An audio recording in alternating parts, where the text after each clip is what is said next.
Good morning and welcome to the August webinar from the IEA Clean Coal Centre here in London. My name is Deborah Adams and I'm Studies Manager at the Centre. Our monthly webinars are based on our technical reports which are available from our website www.iea-coal.org. If you're a resident of a member country or an employee of a sponsoring organisation, you can download our reports at no charge after a one-off registration. All this information is easily found on our website. Today, Dr. Chen Zhu, my colleague, is presenting a webinar on China, policies, HELE technologies and CO2 emission reduction. HELE, of course, stands for High Efficiency, Low Emission. The report on this topic has been out in draft for peer review and will be published imminently. Can I just remind you that if you have any questions during the talk, please use the Ask a Question box at the top of your screen. Add your email address as well so that Chen can send you a fuller answer if we happen to run out of time. Okay then, over to you, Chen. Hello everyone. Today I will talk about my latest work on China policies, HELE technologies, and CO2 reductions. China is currently the world's largest producer, consumer, and importer of coal. In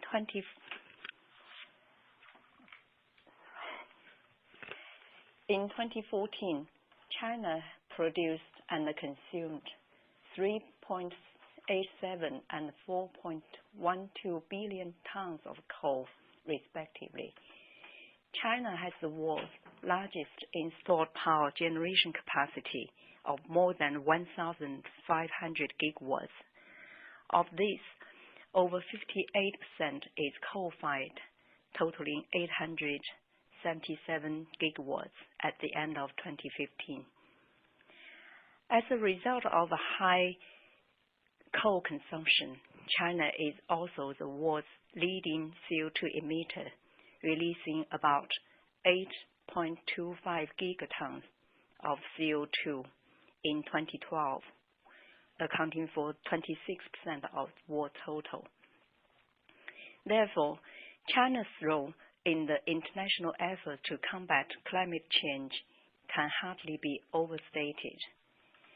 Next, I will review China's policy and the regulatory initiatives, in particular those aimed at improving energy efficiency and encouraging the development of HELE technologies to reduce emissions of CO2 and other air pollutants from coal-fired power plants, and the progress to date in reaching these goals.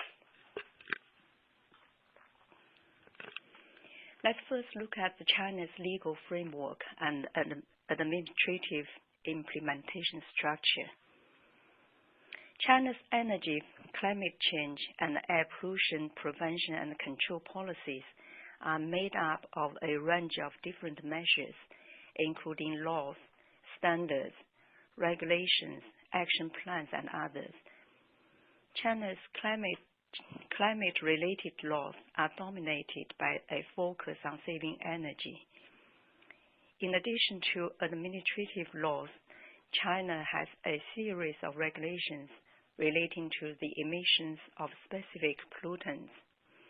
They are in the form of ambient air quality standards, emission standards, total emission control, and administrative regulations.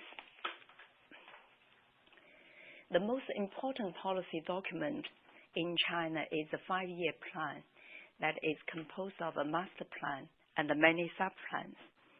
The master plan coordinates public policy priorities and lays down the main national development objectives.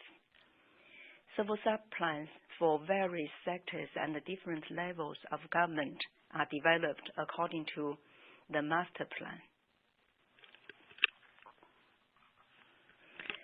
In China, the National People's Congress is the highest lawmaking body.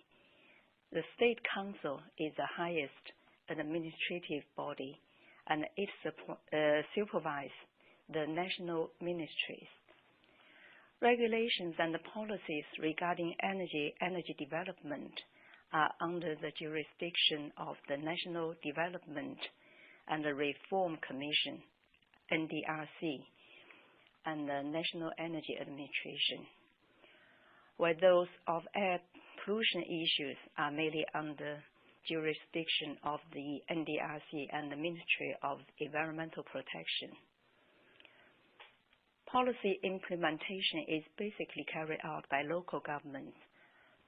Under the coordination of various ministries, guidelines on local targets and measures are approved and distributed by the central government to local governments. Based on these instructions, local governments develop local plans and ensure the targets and the requirements are met.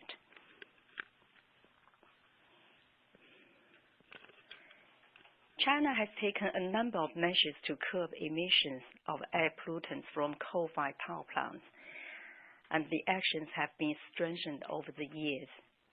Environmental protection laws have been enacted in the late 1980s.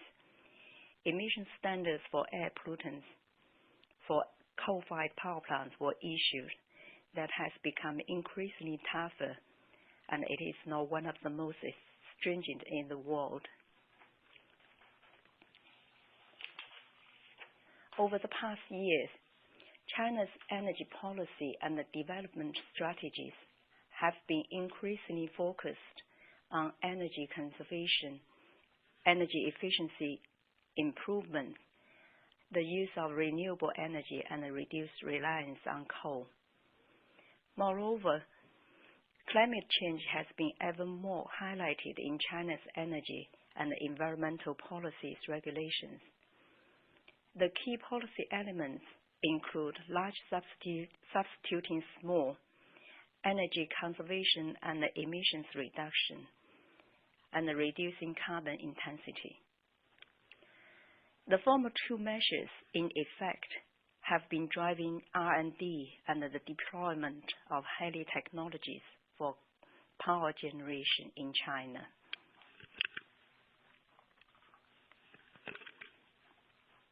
The early reform and open up of power sector to various investors resulted in the construction of many small conventional thermal power plants during the 1980s and the 1990s. Many of the power generating units are small, inefficient, with few or no air pollutant emissions control devices installed. Since the late 1990s, China has banned the construction of small power generating units and started to close small, inefficient and polluting power units. In 2004, NDRC set technical standards for new coal power plants, requiring all new coal power units be 600 megawatts or larger, with power supply coal consumption rate of 286 grams per kilowatt hour or lower, be installed with particulate removal and FGD system. It also encourages the use of supercritical and ultra-supercritical technologies and combined heat and power, CHP. In 2007, China launched the Large Substituting Small program to start systematic closure of small, dirty power generating units. The program established the build after decommission principle, making a link between decommissioning inefficient small units and the eligibility for a new power project, as shown in this table. The program also required parallel installation of FGD to all new coal power projects and retrofitting FGD to all existing coal power units, which is equal to or larger than 135 megawatts.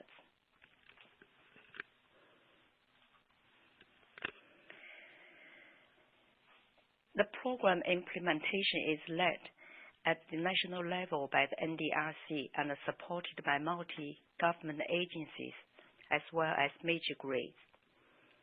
Leading groups for implementation are set up at provincial and local levels, consisting of local government agencies and utility companies who are required to submit detailed implementation plans. The local government were also required to regularly report their implementation progress to NDRC. China took a number of measures, including economic incentives, command and control methods to ensure the effective implementation of the program. For example, measures taken to increase the operation cost of small power units include banning local subsidies, capping the power price of these plants at the regional average, increasing the cost of violating environmental standards, giving electricity dispatch priority to more efficient and less polluting power units, reducing tariff of small thermal power units. Companies shut down small units earlier than scheduled would continue to be allocated quotas of scheduled generation hours, emissions, and water use for 2 to 3 years, and they were allowed to sell these quotas to compensate for the early closure. The government sent supervision teams to conduct on-the-spot verification and registration for each inefficient small unit decommissioned. A list of decommissioned units have been published for public monitoring to ensure these units are truly and permanently decommissioned.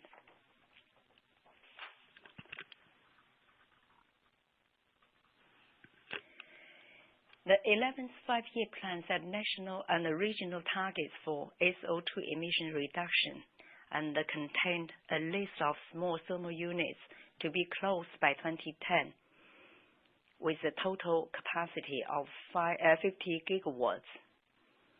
The program continued into 12th five-year plan period.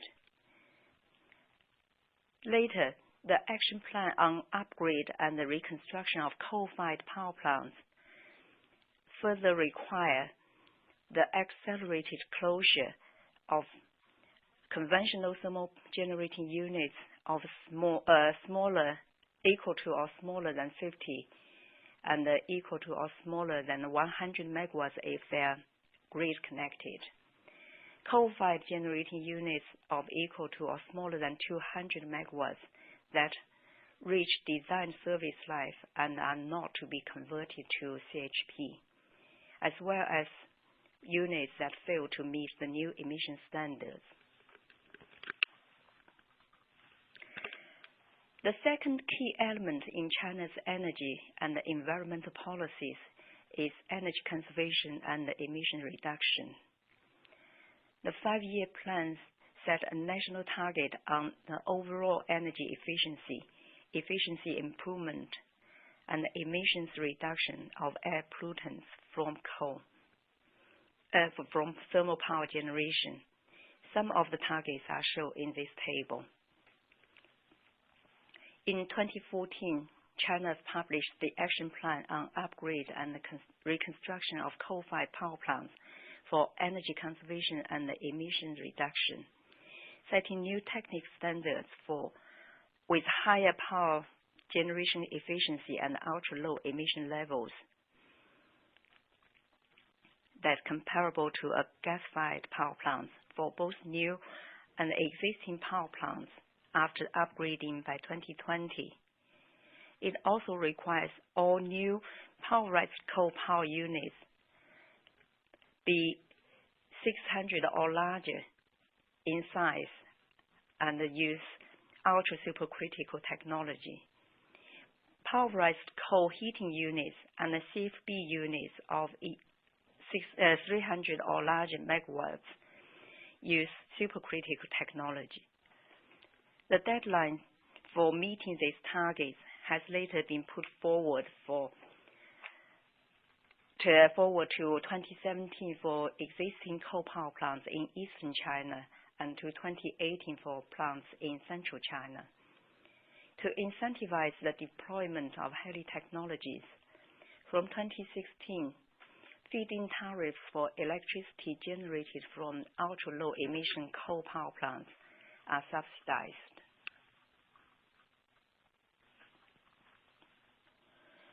National targets for energy intensity reduction has been set in 10th, 11th, and 12th five-year plans.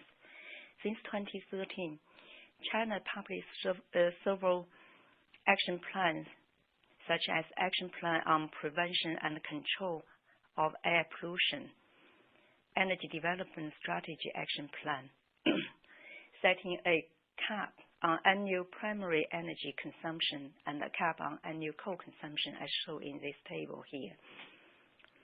China has pledged to reduce its carbon intensity by 40 to 45% in 2020 relative to 2005 levels, to increase the share of non-fossil fuels in primary energy consumption and to peak its greenhouse gas emissions by 2030. China also published a wide range of policy documents to promote the deployment of renewables and cleaner energy sources such as nuclear and gas.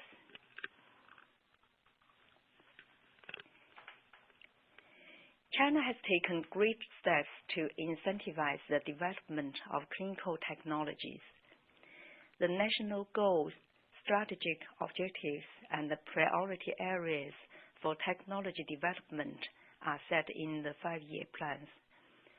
For instance, the 106 megawatts class ultra-supercritical power units, the 250 to 400 megawatts class IGCC process, and the 600 megawatts class CFB reactors were priorities for technological development, domestic manufacturing, and the deployment in the 11th five-year plan.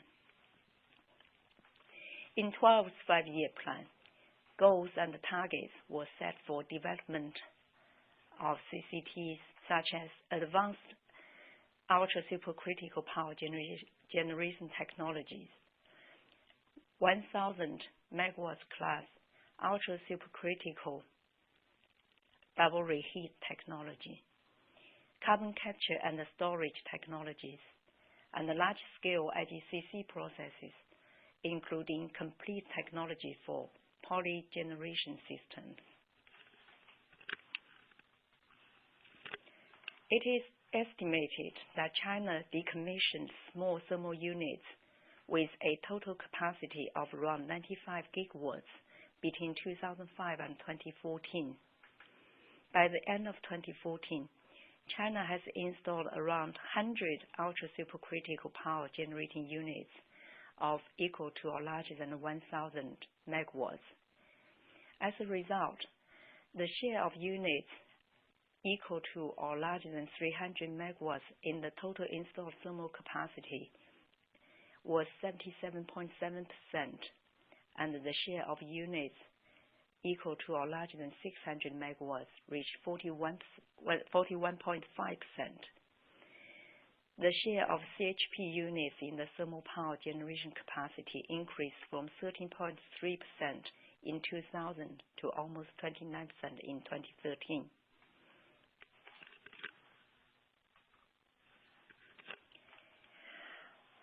Owing to the large substituting small program and the effective promotion of technological optimization and upgrading of coal-fired power units,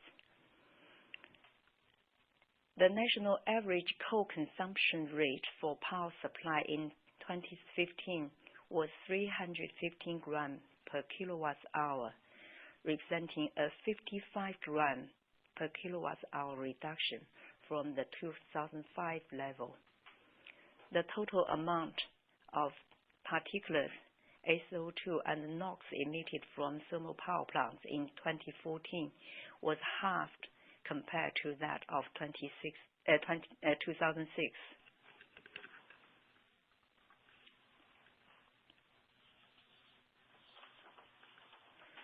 There has been a steady decline in the energy and the carbon intensity of China's economy since 2010, as shown in the figure on the left.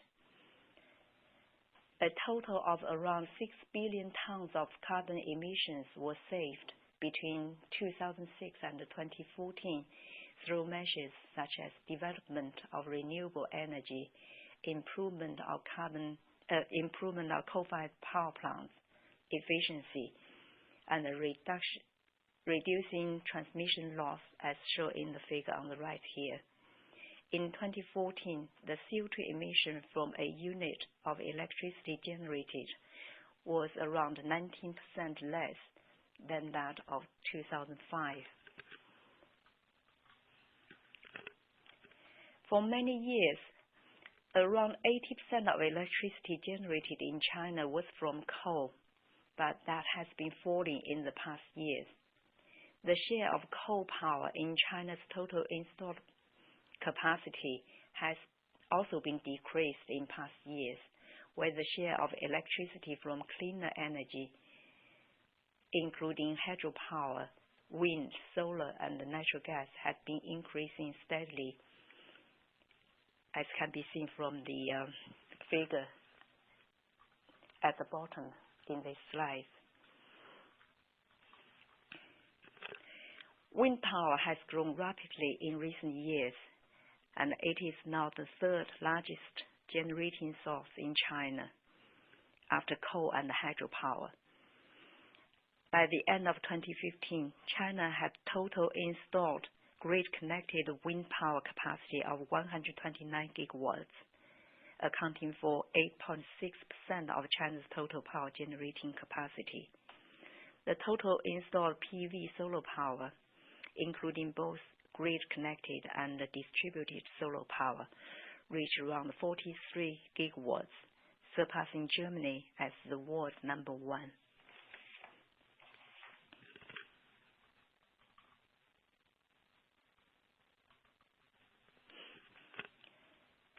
Over the past two decades, China has adapted and improved on technologies developed overseas.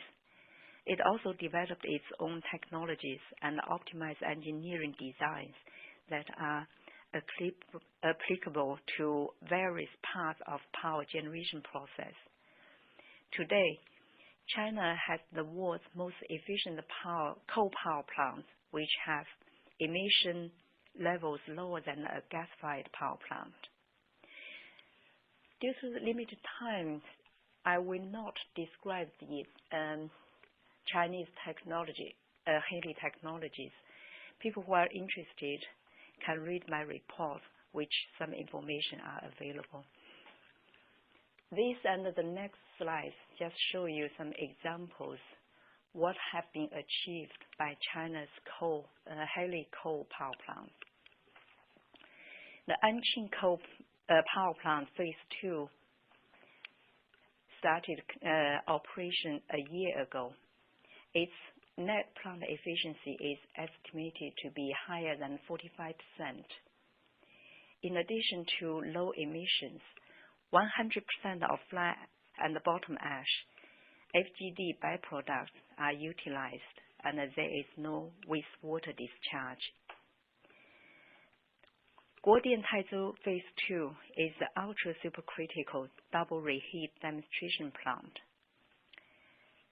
Its coal consumption rate for power supply is 256.8 grams per kilowatt hour, which is 14 grams lower than the average ultra-supercritical single reheat 1000 megawatts unit in China, and it's 6 grams per kilowatt hour lower than the previous world best value.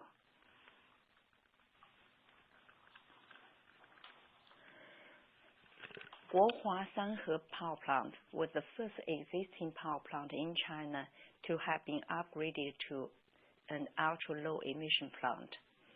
Each unit took a different technical route to provide multiple technology references.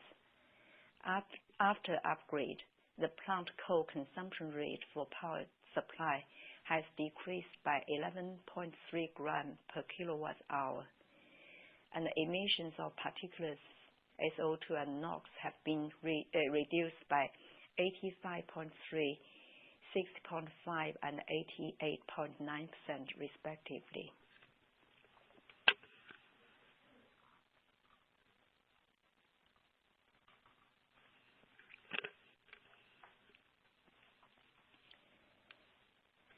China's economy is currently undergoing a major structural transformation, moving away from heavy industrial investment and towards domestic consumption, particularly services and innovation, as can be seen from the top figure here.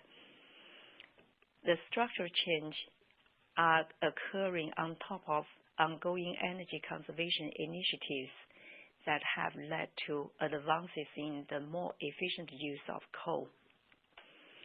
China has also experienced an economic downturn in recent years, with strong declines in energy-intensive industries such as steel and cement. In addition, the rapid development and the further expansion of renewable and cleaner energy are significantly curtailing demand for coal.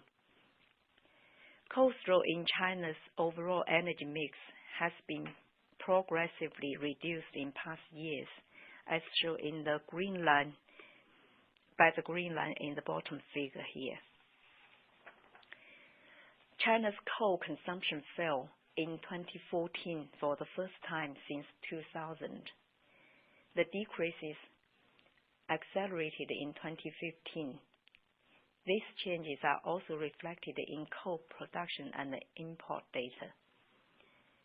This prompted some experts to suggest that China's coal consumption peaked in 2013.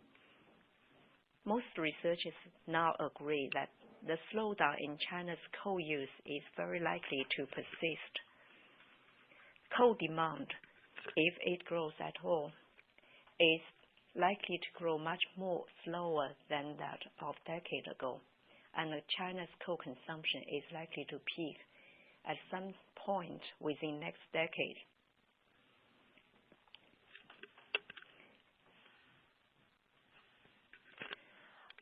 Owing to the rapid expansion of renewable power, the share of power generated from coal has been decreasing in the past few years. In 2014, coal use for power generation was reduced by 3.59%.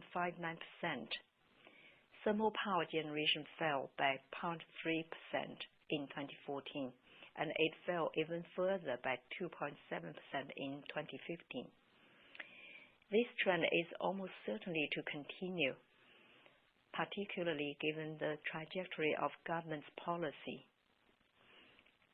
Also, due to the economic transition and the slower economic growth, there has been a sharp decrease in the growth of power demand recently, most notably in 2015.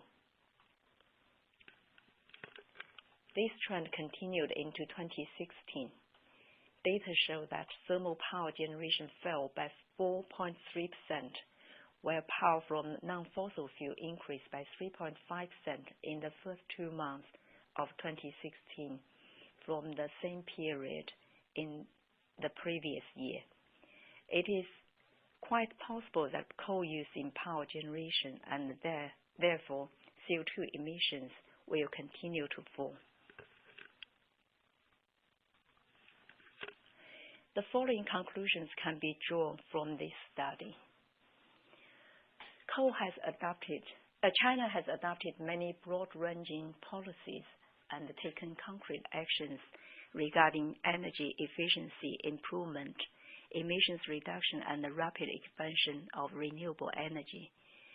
Considerable progress has been made, resulting in a coal power generating fleet with increased energy efficiency and much lower emissions. and the improvements are continuing. The CO2 emission from a unit of electricity generated today is around 20% less than that of 2005. Due to the strong policy and the financing support, China now possesses a range of HELE technologies, and it is leading the world in developing and deploying low-carbon energy and clean coal technologies. China should play an important role in global supply chains for HELE and low-carbon technologies.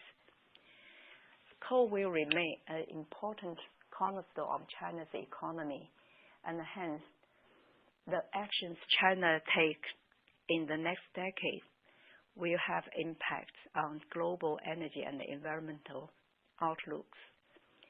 It is certain that China will continue its efforts to improve energy efficiency and reduce emissions through employment of HELE and low-carbon technologies. The slower energy and power demand growth, the decrease in coal consumption and power generation from coal observed since 2014 indicate that CO2 emissions in China are likely to peak sometime within next decades before 2025 or even before 2020.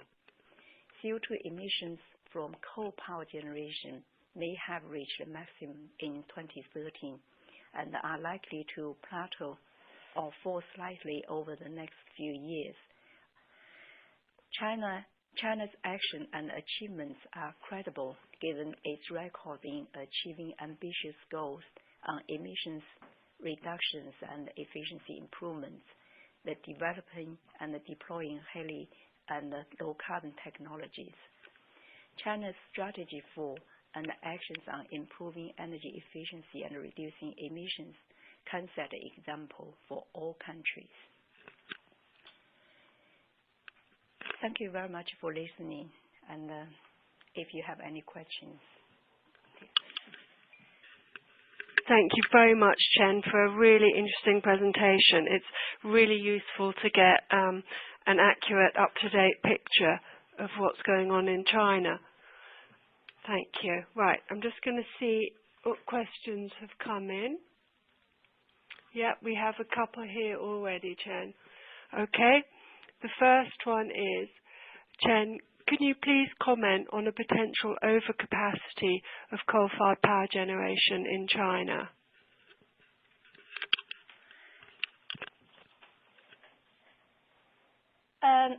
China is taking actions to restrict any new additions of coal power capacity. They just issued a policy paper banning the construction of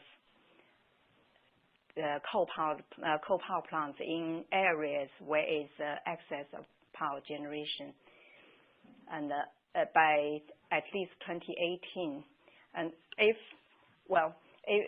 you read my report, there's some detailed information in there. Thanks, Chen. Now the second one says, I'm sorry if I missed anything on this, but is there an issue with compliance? I often talk about how incredible the Chinese policies are, and am met with the accusation that policies are not always applied efficiently, and that some plants, for example, do not run their FGD plants all the time to save money. Yeah, I've had discussion about this as well. So, Chen, could you give us a comment on this, please, on compliance? Yes, there was a problem with compliance, and especially early on. But China has taken actions to overcome this problem, and in this action plan for to upgrade and reconstruction existing coal power plants, all these bypass has to be removed to ensure all the flue gas has to go through the FGD system, so they can't avoid using FGD system to save the cost. the actions are, like this have been taken. Thank you, Chen. Right, while we wait to see if any more questions come in, I'd just like to remind you that Chen's PowerPoint will be available to download later on today from the webinar page of our website. And then our next webinar follows on in this series on the potential and the impact of high-efficiency, low-emission technologies in various countries. And it will be presented by our colleague, Dr. Ian Barnes, on Wednesday, the 21st of September. So if you're interested in HELE technologies, then don't forget to tune in for that one. And of course, it's also available. It will be available any time after the event as well, if you can't follow it live. Okay, Chen, we don't seem to have any more questions. So that just remains for me to thank you all very much for listening. If you do have any more comments or want to discuss things with Chen, email her directly. And as we said before, her report will be available on our website quite imminently. Thank you. Goodbye.